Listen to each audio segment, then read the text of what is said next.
Back to another edition of Top Prospects. I'm Chris Lemmo. No special guest this time, but we do have the great Logan Bourandas with us. Logan, how are you doing today? I'm doing all right, Chris. I mean, it's been a while since we've done Top Prospects, first of all, and then done it just the two of us. But I'm not even well dressed for this occasion. A lot's happened today, so I'm going to get a jersey change real quick. It's not going to be baseball. I have a Magic jersey here. It's really the last time I can wear this and have it be relevant. So I'm going to put this on. Oh, Do a baseball podcast in a basketball jersey. So this is how it's going to be today. But yeah, I'm uh, doing pretty well. it's Aside from fitting because you're Orlando Magic. Obviously, we'll leave this to Hunter and Matt, but you're our Orlando Magic big sellers at the deadline. That's definitely tough. I know. I'm yeah, sorry. big sells of the deadline today's been tough, but I've been looking forward to this for a while now because the Mets they don't sell, the Magic do, but the Mets they don't sell. So at least have a team to look forward to for the season. But just I'm excited for this podcast today. It should be a good one. So I think we're going to go today with obviously, actually, there is some news first. The Eloy Jimenez injury. That's going to be a big blow to the White Sox. And quite honestly, I'm not sure how they replace him in that lineup. I mean, I think yeah, they said that they're going to look externally, but I think it might have to be Andrew Vaughn, the prospect coming up there, the 2019 first round pick, third overall.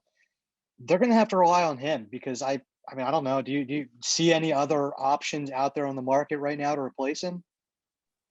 I mean, it's tough. I would probably go with Vaughn, kind of like you said, but the White Sox, they have a good mix right now in their outfield. They have Luis Robert coming back for a full season. They got Adam Eaton back in free agency, so they've already gone out of their system to really get an outfielder. Eaton, I think, will help there. So I think Vaughn would be a good fit for the White Sox. I mean, losing Eloy is obviously a huge blow just because he was one of the rising young stars in the game at least in the last couple of seasons. Maybe the only outfield I'm really thinking of is Yasiel Puig, but I don't know really how you replace a guy like Eloy just because now you have in that AL Central division, it was really close between the White Sox and the Twins. They were kind of neck and neck to this point, but losing a star player like Eloy, that's definitely a big blow to the White Sox, no matter who they replace him with, whether it's Vaughn, whether it's a guy like Puig, whatever they decide to do, I think it's just a tough blow. Yeah, I mean, it's going to be tough. I mean, he really is not suited for the outfield. I mean, he's definitely suited for kind of first base, DH. I mean, you look at his run tool is rated pretty low. I saw Baseball America had it at a 30. So, I mean, not that Eloy Jimenez has been good in his corner outfield stint, but Vaughn is going to struggle defensively. I think he'll be fine offensively. Quite honestly, he's got a good pedigree, good track record of hitting everywhere he's gone. Um, I mean, the lineup is still formidable even without him. I mean, Tim Anderson's a guy that I'm very high on at shortstop. I mean, I feel like he's kind of lost between all the other good shortstops that are out there right now. And then of course Jose Abreu, he's never shown that he could do what he did this past season. He hasn't shown that he can do that over a full season, so that'll be something to watch. I mean, he's 34, so I don't know that he'll be able to keep that up, but we'll have to watch. Yeah, I mean, it's a tough loss. He may be back at the end of the year if they make the playoffs, but definitely to see one of your young guys go down like that, that's tough. I mean, the outfield with Vaughn and Robert, or not Vaughn, Eaton and Robert should be good. And then I guess they have Leori Garcia starting in the left currently. We'll have to see if that'll play its way out. And then they do. I don't know if they'll bring him in, but in camp they've had ex-Philly Nick Williams, who he's got some pop, but his strikeout rate at the plate, at least in his time in Philly, was way too high to really be a starter. So,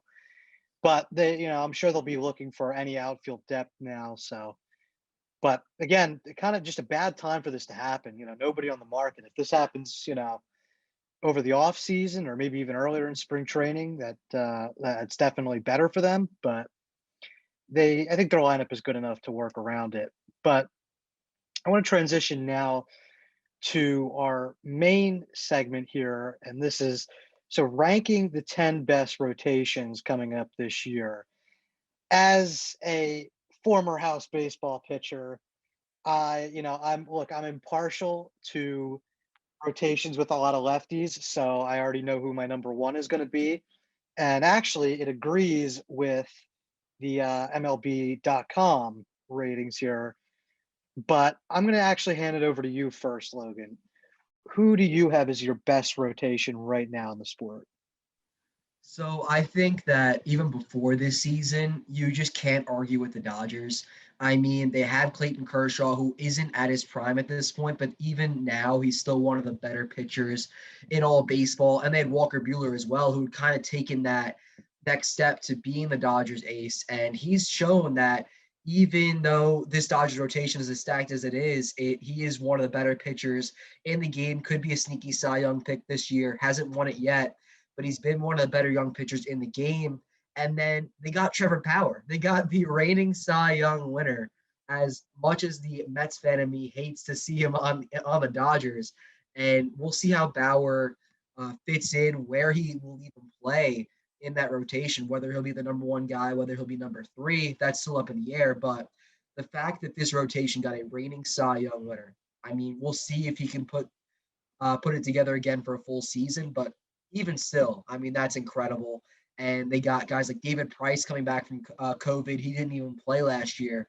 And this Dodgers team won the World Series without him. And David Price is one of the more experienced guys in that team. Hasn't played for the Dodgers yet because he came in that Mookie Betts trade. But David Price should be a guy who can make a big impact. He's won Cy Youngs before, been one of the top pitchers in the game before. He was on a cover, I think it was MLB 2K. I forget the year. He was on a cover of one of those games. It might have been 2K13. I could be wrong.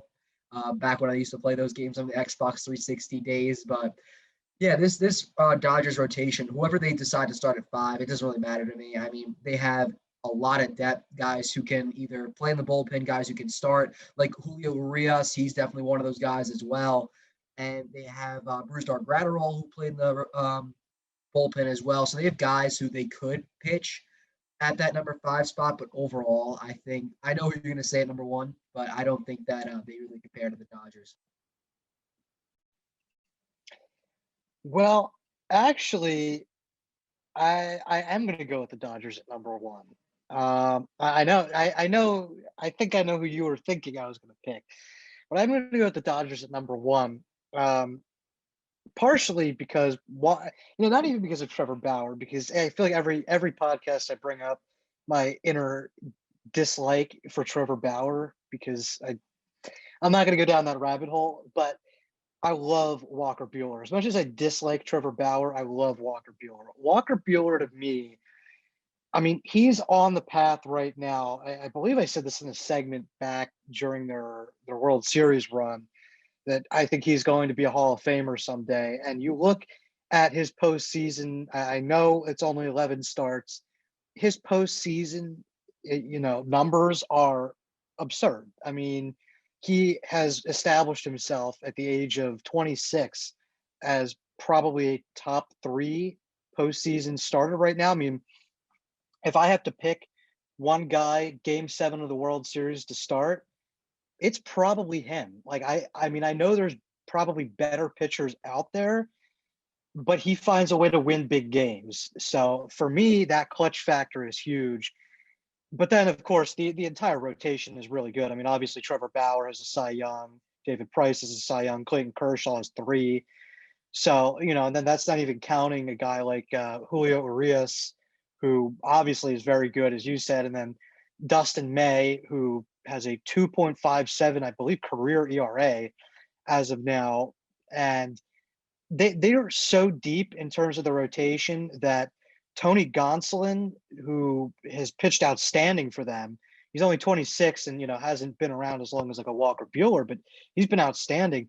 He may not even be in the rotation. I mean, all of those guys, you look at Urias, May, and Gonsolin are easily number three starting pitchers and high end number three starting pitchers on another team. Those guys are fighting for like the last spot on that rotation.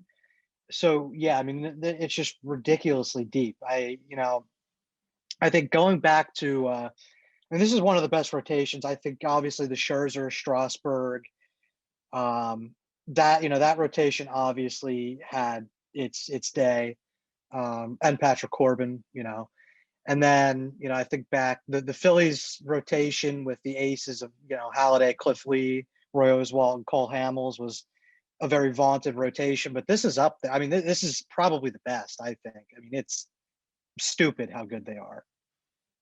Yeah, and I agree with you there. I thought you were going to go with a different NL West team, so I was a little confused there. But overall, you can't really doubt this Dodgers team. I mean, they won the World Series, doing most parts of their pitching, and then they get the NL Cy Young winner, and they just find a way to get better. I think it's up there for one of the top rotations over the past 10 years or so. But number two, Chris, who do you have?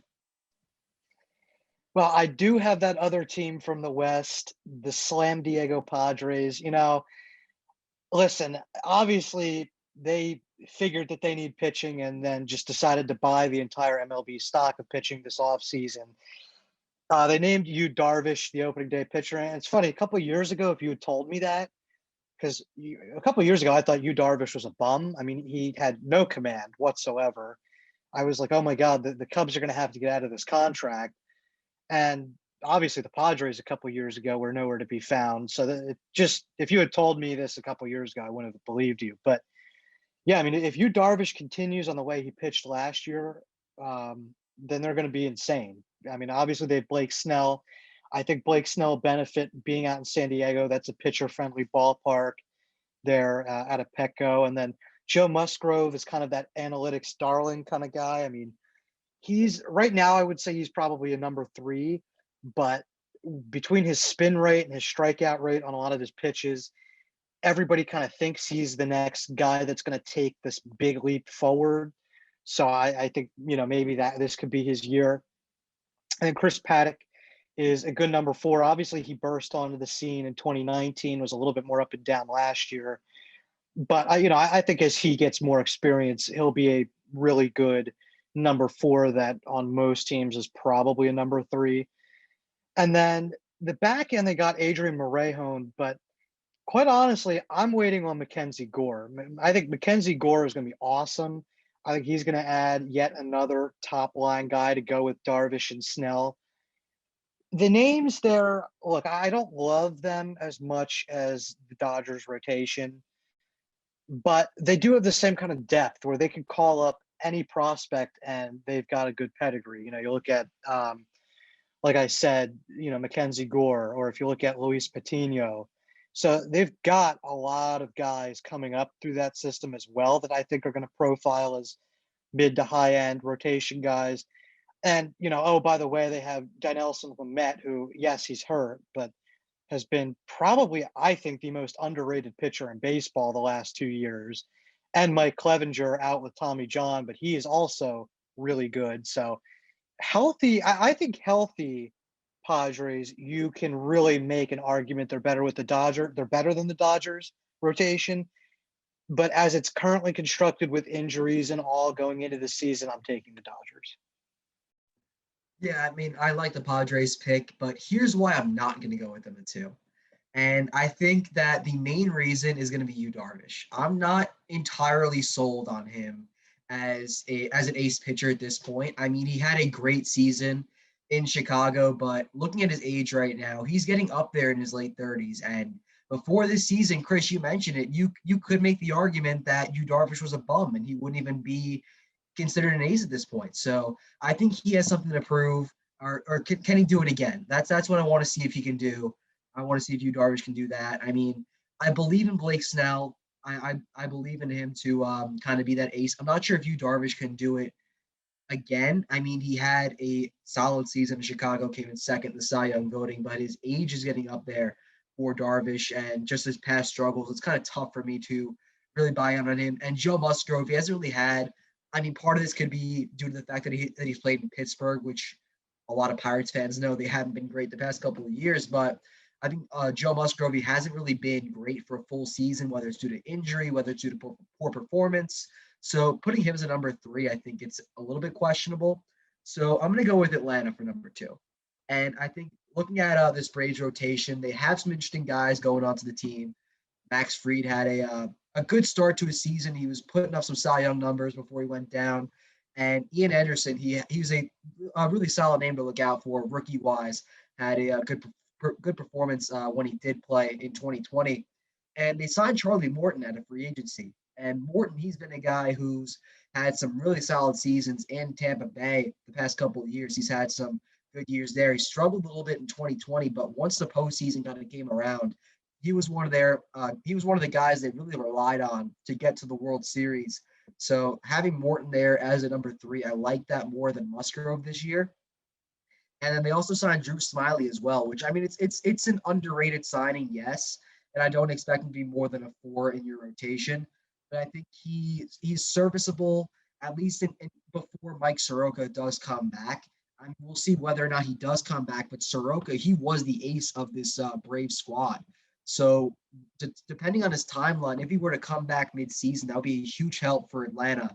And then I just like how this rotation, if they were healthy, when Soroka gets back 1 to 5, I like the way they stack up. Yeah, the Braves. I do like the Drew Smiley acquisition a little bit better than Charlie Morton possibly. We'll see how that goes. I'm just wondering if Charlie Morton's age is finally caught up to him. Um, I'm still not 100% sold on the Braves rotation, but I will agree about the Padres. I think if they were healthier, definitely. I don't know if the Padres were healthier. I don't think there would be an argument for them being outside of the top 3. But I can see where you're questioning Yu Darvish. The Cubs definitely sold him at the right time. I'd be surprised if he replicated it. The thing with the Padres is I don't know that they have a true, I guess ace like the Dodgers have, but they have a lot of I think Snell is probably a solid number 2. Darvish is probably a solid number 2, is assuming he regresses a bit after last year. Musgrove is probably a strong 3. So they have a lot of depth in that rotation. I just don't think anybody stands out, but I guess I value depth a lot, especially in a year like this. We'll see. I'm hoping Mackenzie Gore gets the call up this year too, because I think he's going to be absolutely electric for them, and I think he'll take the spot in the top 3 of the rotation from someone. But heading to my number 3 spot, a little bit of a surprise here. Now, and I guess this is partially because I'm a Phillies fan. I'm going to go with I thought you were going to go with this, and I was like, man, Logan not being loyal to his New York Metropolitans. That's a little disappointing. Logan. But I'm going to go with the Mets. Yeah, I mean the rotation. Look, Jacob deGrom's the best pitcher in baseball. I mean, I'm going to be quite honest. It could be the year 2040, and the dude's going to come in and throw 120 miles an hour in spring training. I don't know how he does it. Every year he gets older, and yet his fastball keeps going up. It's crazy. I don't really remember a pitcher like him. I mean, I'd have to check what Scherzer's velo is doing at this age, but I mean, for his velo to still be going up at this age, about to turn 33 is crazy. Stroman obviously didn't pitch last year, but I think he's a good middle of the rotation guy. Syndergaard, when he comes back, is going to be a big question mark for me. if he comes back healthy and like the guy I think he can be, as a number 2 or number 3, then yeah, this is definitely, I think, in my mind, the third best rotation. If he's not, then it's a bit more questionable. But I do think Stroman will be a good number 2. Joey Lucchese's a good addition. I actually liked him a lot on the Padres, and they didn't really have to give up that much. I know he had a bad year last year, but for me, I think if he goes back to what he was doing in 2018 and 19 with his higher strikeout rates, I think he'll be fine at the back end of that rotation. And that's where the Mets struggled last year, was at the back end of that rotation. And Taijuan Walker is a name that I really like, and he's kind of another one of those analytics guys that, in my opinion, is kind of a pick to click. And he did click last year with a 2.7 ERA. His strikeout rate not super high, but I mean, he's a guy that over the last couple seasons now has, when he's healthy, has been very good. Obviously, between 2018 and 19, he had 4 combined starts. That's not going to get you anywhere. But before that, 2016 low 4s, 2017 about a 3.5, and obviously last year with the 2.7. He's a good pitcher. His problem has been staying healthy, but when healthy, he's got about an 8K per 9. He doesn't have the best command, but he keeps the ball on the ground and is a good pitcher. David Peterson's the one I struggled with, because to me, he doesn't have the best stuff. None of his pitches are really graded. I guess his changeup is probably his best pitch. None of them are graded as like above average, but he was really good last year with the mid-3s ERA. To me, though, the one thing that concerns me about him is, he had a walk per 9 of 4.35 and a K per 9 of 7.25. When those are that close and the strikeouts are that low, walks that high, that does, I think, and if you look at going a little bit more inside baseball, his FIP there is at a 4.52. I know we're really breaking into the advanced stats here. I for all of the viewers out there that are really wanting us to hit on the FIP, we're getting into it now. But I think he'll be the number 5 instead of posting a mid-3s ERA. That would make you believe he's probably middle of the rotation. I think he's probably the number 5, which is fine. I mean, he'll give you your basic number 5 starts, but DeGrom is really the carrier here.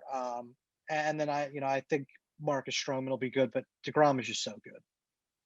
Yeah, and I think like the big concern with me with the Mets, I know I didn't have him at as high as 3, but the big concern for me was that rest of the rotation. I have the Mets at number 4 on my list, the Padres obviously being number 3, but we know what Jacob DeGrom's going to be. There's been reports in spring training that he's been even better than he is in his past couple Cy Young seasons, which is incredible. I don't know how he does it, but DeGrom is going to carry this rotation as far as he wants to take him. But the question is after. I mean, Marcus Stroman, he didn't even play last year because he opted out. So trusting him at number 2 is very scary for me as a Mets fan, just because when he played in 2019, when he got traded to the Mets, he wasn't particularly great. And I don't know if you can have that as a number 2 guy. David Peterson wasn't bad at all. He had a pretty solid rookie year last year. Taijuan Walker, I agree, that was a good signing as well. And Joey Lucchesi is going to be the number 5 guy in that rotation. But the big thing for the Mets this year was they got depth. They signed some more guys just in case their back end guys get hurt this year. They got Jordan Yamamoto as one of those guys who I thought that was a very sneaky pickup from Miami when they got him via trade. So that's just one of those guys there. And then Noah Syndergaard is going to be the big question here whenever he comes back. I mean, he's looking at maybe a return around the All-Star break. And when he gets back, it's going to be a contract year. And you just saw Lance McCullers Jr. from the Astros get a decent contract, 5 years, $85 million. But that's a good starting point for Noah Syndergaard. And you have to argue he's going to be pitching to get that new contract because there's a lot of Mets looking to get paid this offseason. Lindor, Conforto, just 2 of those guys offensively. So it's going to be a big season for Syndergaard. And if he is able to get back to that number 2 form, possibly a number 1, then the Mets should be fine. But right now they're at number 14. Yeah, I do like some of the depth that they got. Obviously, Jordan Yamamoto. Um, Definitely, it does concern me with the durability of the rotation a little bit. Um, obviously, actually, a guy that I completely failed to mention, Carlos Carrasco, is I believe you could probably tell me more about that, but I believe he's hurt right now, correct? Yeah, he's out for a couple weeks. So when he gets back, he's going to be a 2 or a 3, but that kind of adds to that depth as when he gets back, Lucchesi will probably either be in the bullpen, maybe in the, I don't think he would be in the minors, probably in the bullpen then. But yeah, Carrasco, he's also got some question marks to his name too. He's in his mid 30s at this point.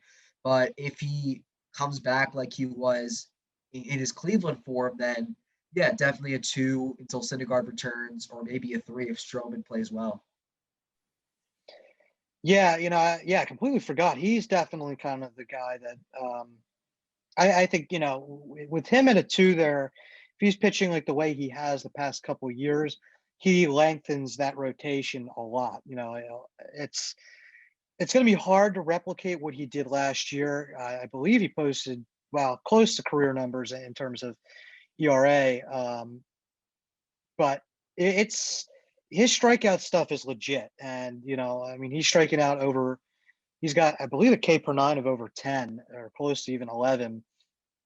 So he's definitely going to help them out. The problem is he can get hurt. Obviously, Marcus Stroman and Taiwan Walker have had their injuries before, so that's the only thing is I guess for me, the durability much more so than other teams, but definitely with the addition of Yamamoto and some of those other guys, they're a little bit better positioned to withstand it than in years past, even with some of their big pitching prospects like Matt Allen being still in the low minors right now and not ready to contribute just this year. But heading on to my number 4 rotation here.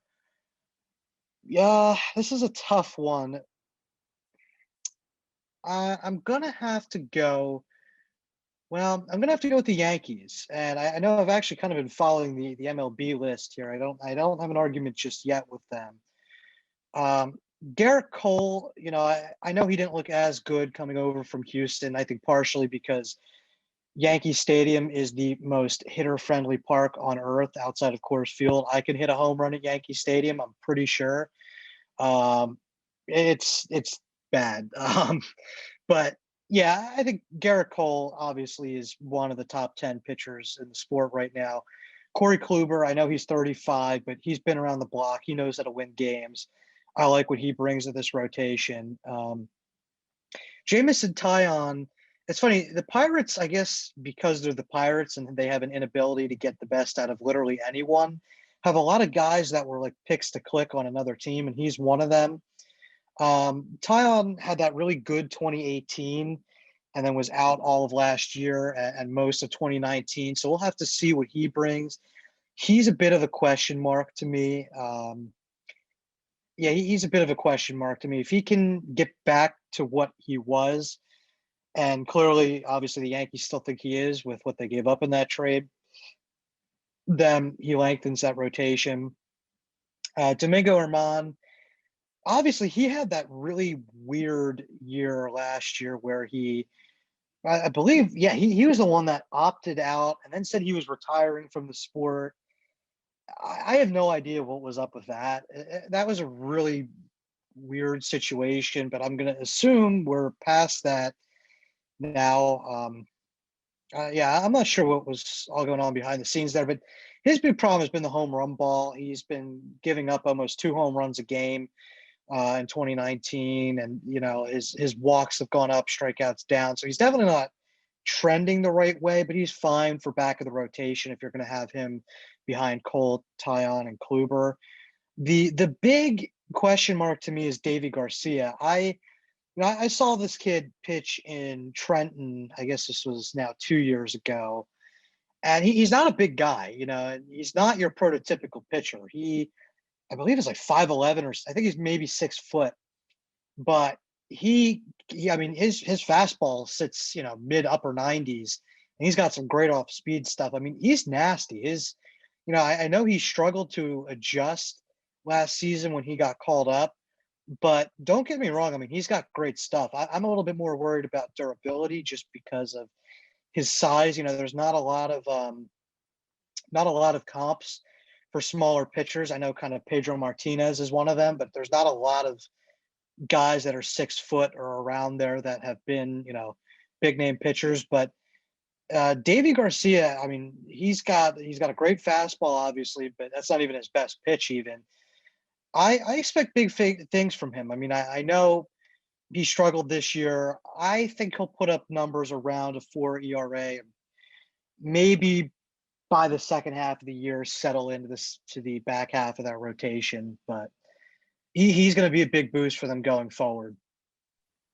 Yeah, don't forget the Yankees. I'm not sure if you mentioned it, but Corey Kluber going to the Yankees, and he missed a good amount of 2020 with Texas. Had that one start, but we'll see whenever he comes back if he can provide an impact to the Yankees. But my number 5, I was looking around, and aside from the top 4 that I mentioned, there weren't really any standouts for me. But I'm going to go with the White Sox at 5. Excuse me. And I like the veteran presence that this rotation has. They have Lucas Giolito already returning, and he threw a no-hitter last year. He's really improved every single year he's been in Chicago. And then they got Dallas Keuchel last year, and he finished towards the top in the AL Cy Young voting last year. Had a really good bounce-back year in Chicago. And they traded for Lance Lynn, and he was one of the better pitchers in Texas. And Lance Lynn should be a number 3, maybe a number 2 in that rotation, which if that's what you're dealing with, and you're doing a good job there. And the rest of the rotation is the question. They have 3 guys I can really rely on for the White Sox, but 4 and 5 are definitely question marks. I mean, we'll see if Michael Kopech can come back, just because he had he opted out of last year and got hurt in 2019, but it's looking like he is going to come back into the rotation. And Dylan Cease could potentially come back as well in that White Sox rotation of 12 starts in 2020. Aside from the top 3, I like the top 3 in that rotation, and we'll see. Michael Kopech is really going to be the question mark. If Michael Kopech can contribute like he was hyped up to, I think that the White Sox will be just fine. I think they're going to be my number 5 team right now. Yeah, I agree with actually Kopech being the key to that rotation. Although, first of all, I do want to go back quickly. One name I forgot to mention with the Yankees was Severino. Now, he's coming off of Tommy John surgery, but he was really good before then. If he comes back healthy, he'll be a huge boost to that rotation and definitely, make them even more deserving of that 4th place that I put there for them. I do want to put the White Sox at 5th, though. I agree with you on that. Not too much to add there. The only thing I worry about is depth. I mean, they have right now. You got Giolito, Keuchel, and Lynn. I think that is a really good top 3. I know Keuchel and Lynn are getting a little older, and Keuchel, I think, probably is the shakiest of the 2. The big question mark to me is 4 or 5. I like Dylan Cease a lot, but he still hasn't, he's had a lot of starts now. I mean, he's had, I believe 26 starts in the big leagues. He just doesn't have the command that I'd like to see. I know his ERA was around a 4 last year, but if you look again, his FIP, got to go back to the FIP, was well over a 6. And I worry he doesn't have the command to really be effective in that rotation. And then they've got Carlos Rondon. I believe as of now, that's who they have slotted in as the 5th starter. So to me, that's going to be the biggest problem is their depth.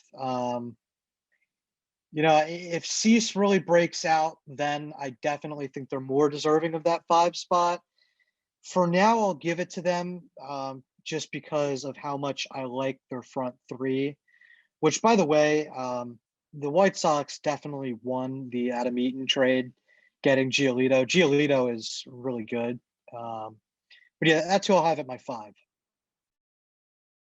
Yeah, so obviously I left off the White Sox at 5.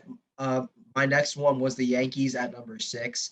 And again, not too much to add to what you had. I mean, Garrett Cole, he had a down year, obviously first year in a new team with the Yankees, but I expect him to bounce back and be one of the Cy Young contenders. There aren't a lot really this year in the AL, but he's definitely up there in terms of Cy Young. I really think it's going to be a battle between him, Shane Bieber, maybe Tyler Glasnow of Tampa Bay, but there are definitely a few guys to look at.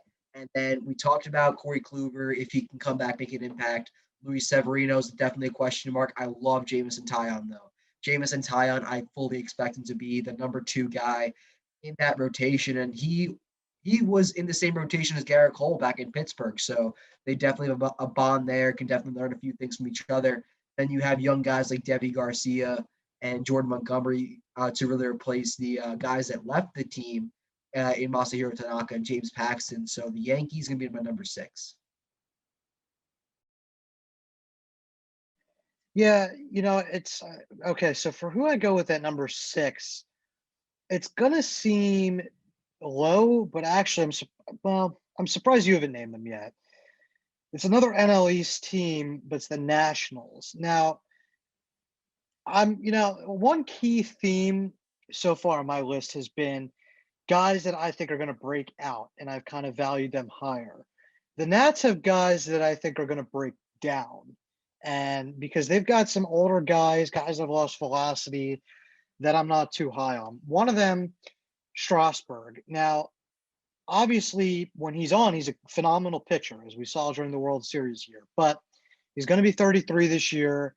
He's coming off kind of a lost season, and he hasn't shown that he can really stay healthy for a full season consistently. He's done it occasionally, but I do worry about him.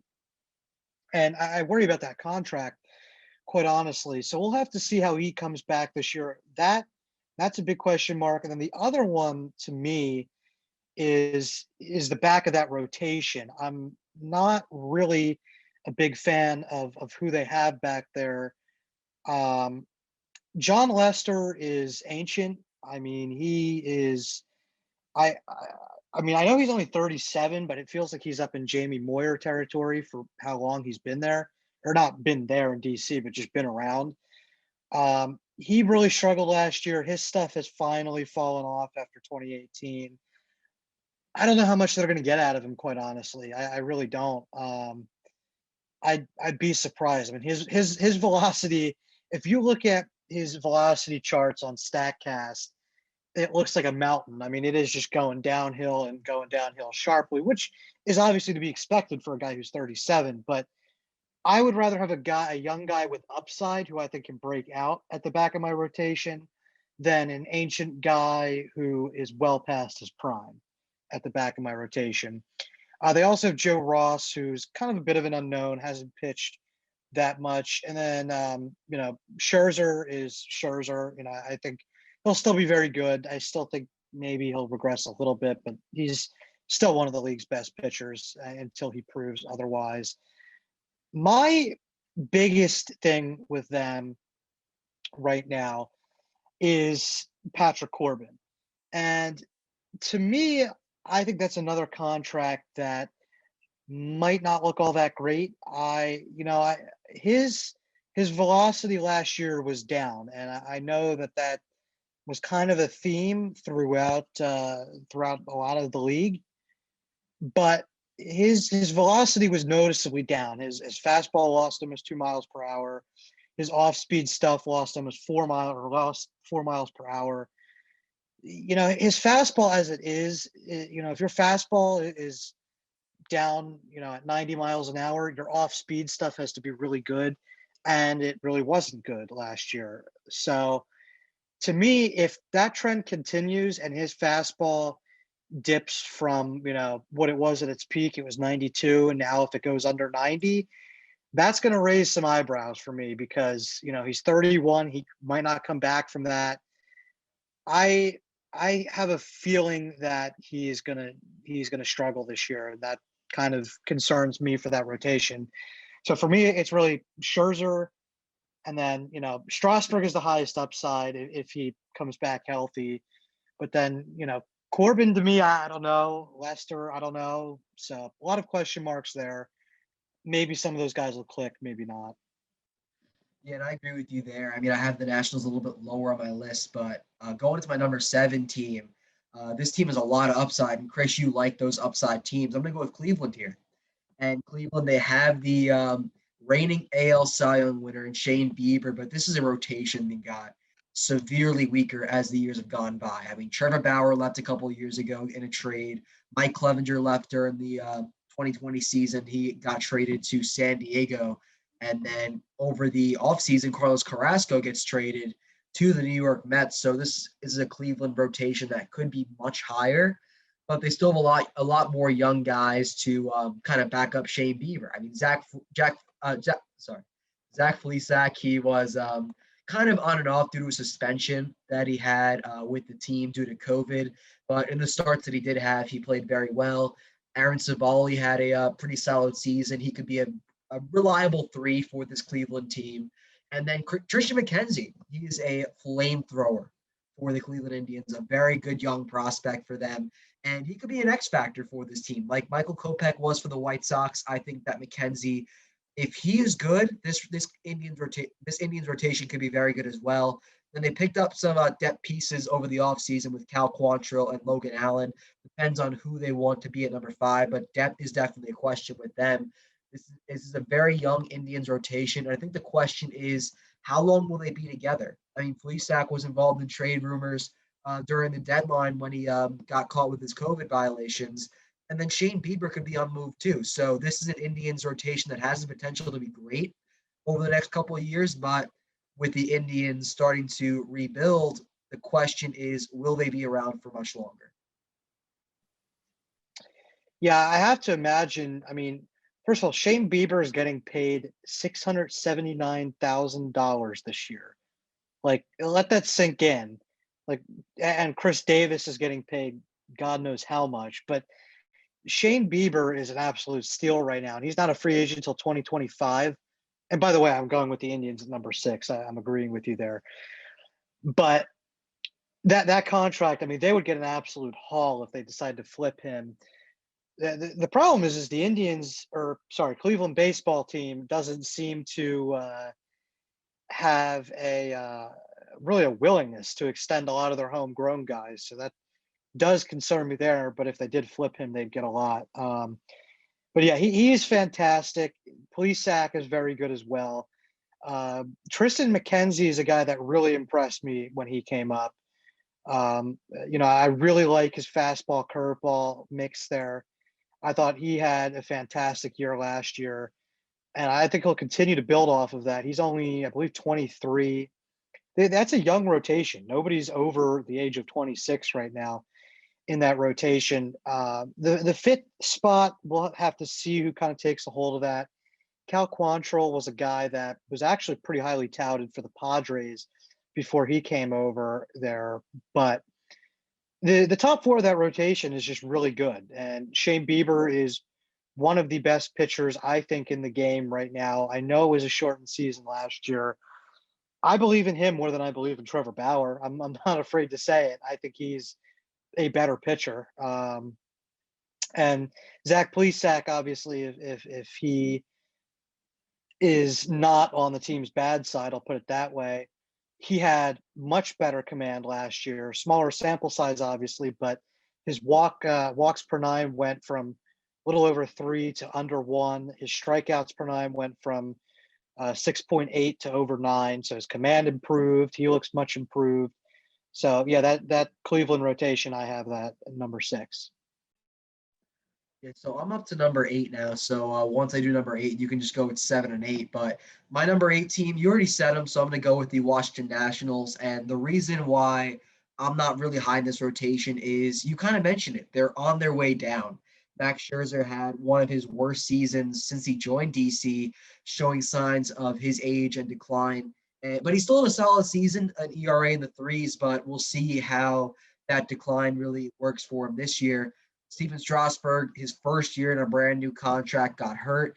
You have to really feel for the Nationals there. They chose Steven Strasburg over Anthony Rendon. I mean, I think if you were to go back, if you're the Nationals, I would have picked Rendon. I mean, Rendon had a solid year in LA, but Strasburg, we'll see if he can bounce back from his injury. And then Patrick Corbin had similar issues with him. But at their peak, all three of those guys are stars. All three of those guys are great pitchers.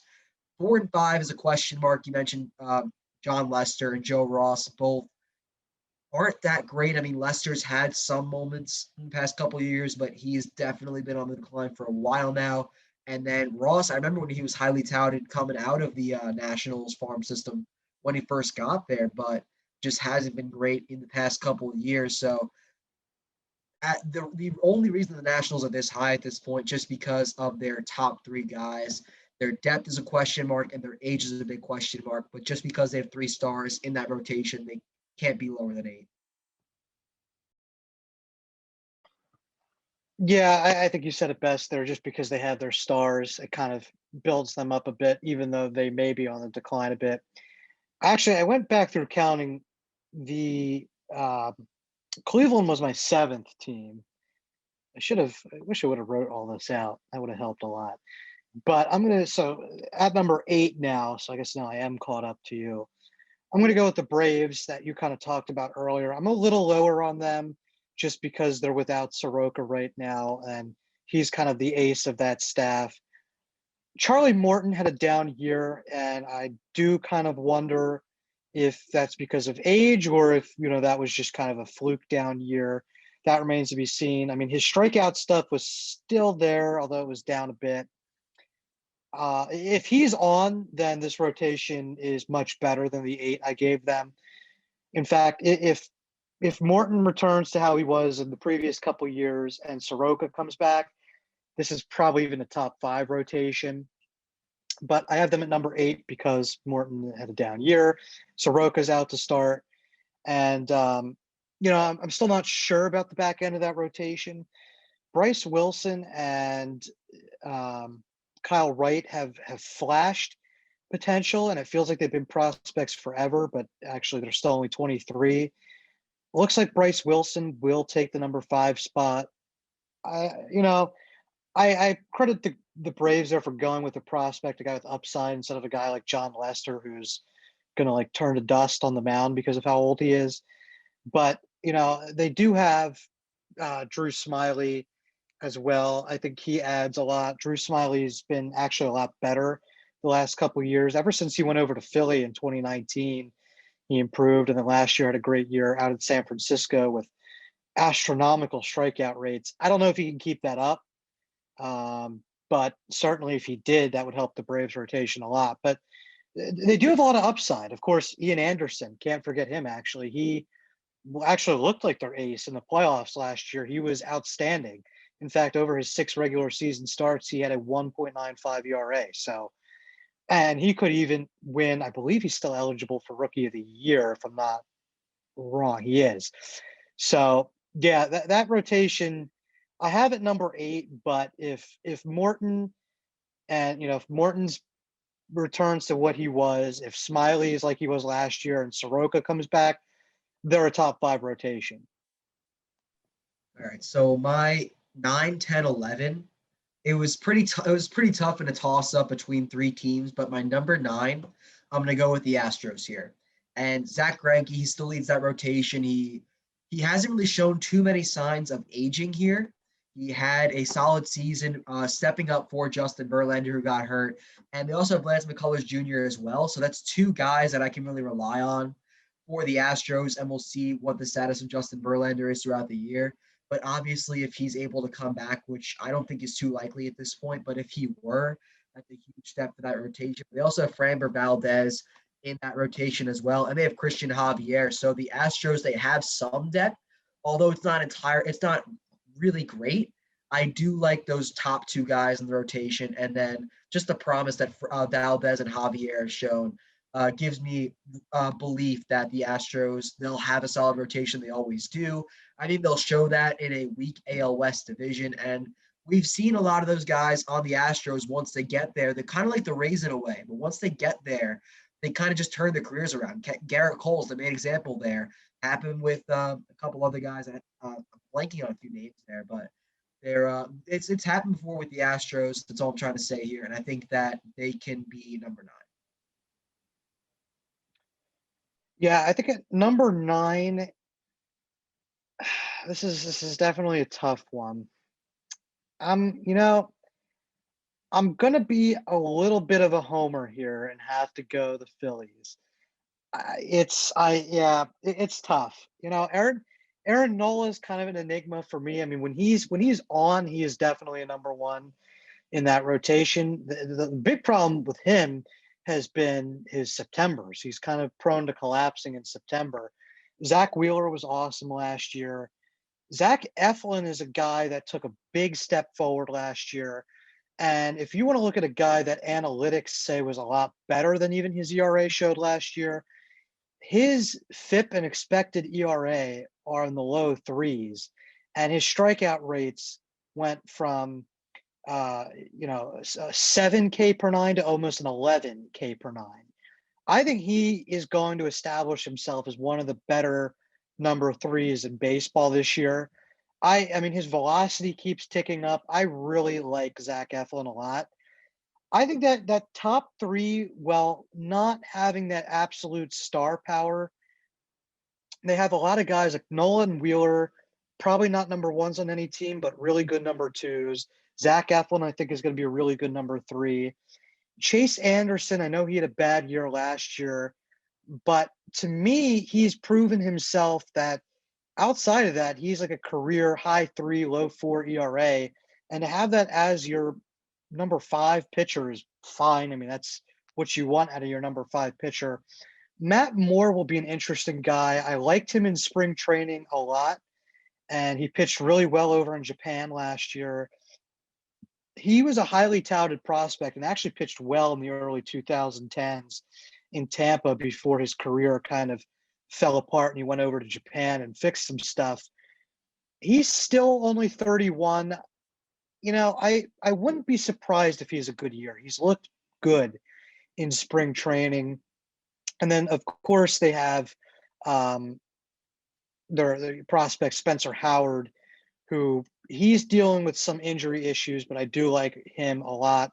Again, once you get to this part of the list, a lot of teams have a really good front 2 and 3, and then after that, it gets questionable.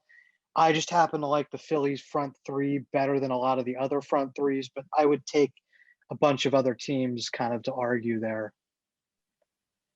Yeah, so I guess I am rounding out my list here. I was deciding between the Reds just because they have Sonny Gray, Luis Castillo, two reliable starters, kind of like the Nationals argument there. But the depth of this number 10 team kind of trounces that. I'm going to go with Oakland here.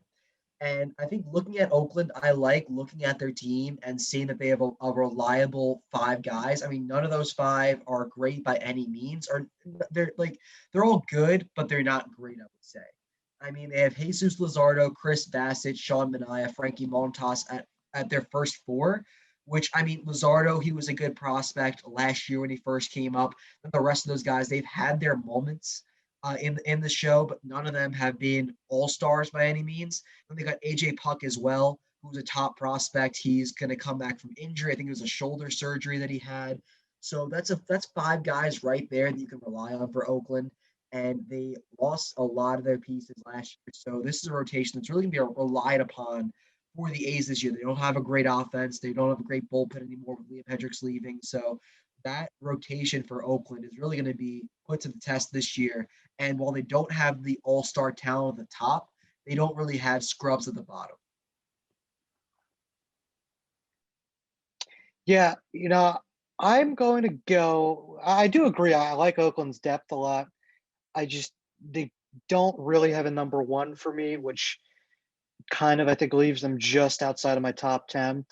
I'm going to go with a team that was a perennial bottom feeder. I'm going to go with not the Baltimore Orioles. I wish I could say the Baltimore Orioles. Nothing pains me more than the lack of Baltimore Orioles talk on this podcast. Trust me, if we do a top farm system segment, I will go on We about. will, and like we mentioned Chris Davis a lot in this pod too. So That's like true. We do that's the mention. Orioles talk. I want to mention some positive stuff about the Orioles, though. It is sad. I feel like I never get to talk about them. I'm gonna have to go with Miami, though, and God, that means that 5 of the top 10 I have are in the NL East. But I obviously Sixto Sanchez.